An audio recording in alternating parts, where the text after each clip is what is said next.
Welcome to Charts Today. My name's David Linton, and today's edition for Wednesday, the 11th of May, comes to you from Croatia, where I've been speaking at the annual Croatian Gas Conference this morning.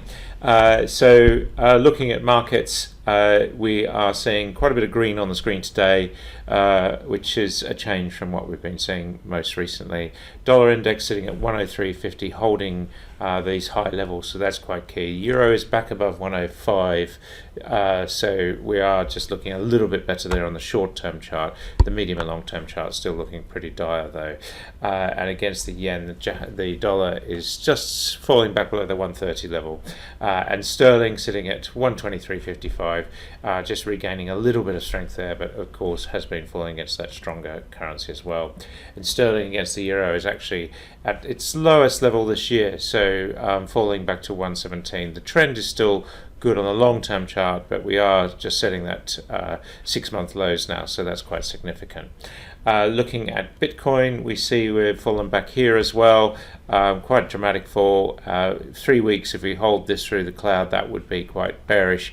And if we fall through this previous low at around 29,000, and we've got targets to 27, suggesting we might do, then we would remove the upside target of 83,000. So that's really significant.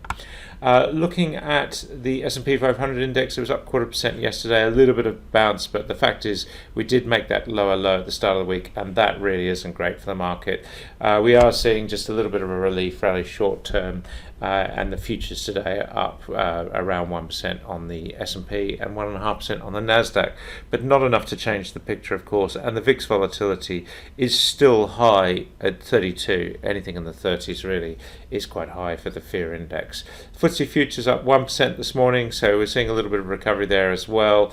It has struggled to make new highs as per most markets. The DAX in Germany is up 1.1%, looking a little bit stronger there as well, but still very bearish on the charts, and much the same is true as the other indices. Asia was mostly up. Japan bucked the trend, down 0.5%, and the Sensex in India was down 0.5% as well, just struggling there a little bit. The Aussie market is slightly up. We'll look at the energy mix in a minute, but soft commodities, wheat powering ahead, up 2.4%, just having built a base, really starting to look like it will run again. And corn also making new highs, so significant there that we're just broken that 2021 high and running higher. Gold sitting at 1850, just struggling really whilst we're below this 1900 level.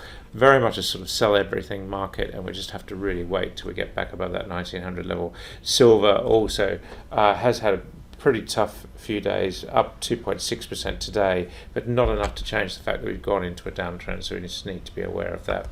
Looking at copper, we're up 1/3% here. Again, just struggling in this sort of sideways channel, still above the cloud long term, but the short and medium term charts just looking a bit more bearish, as we're seeing demand concerns really coming out of China especially.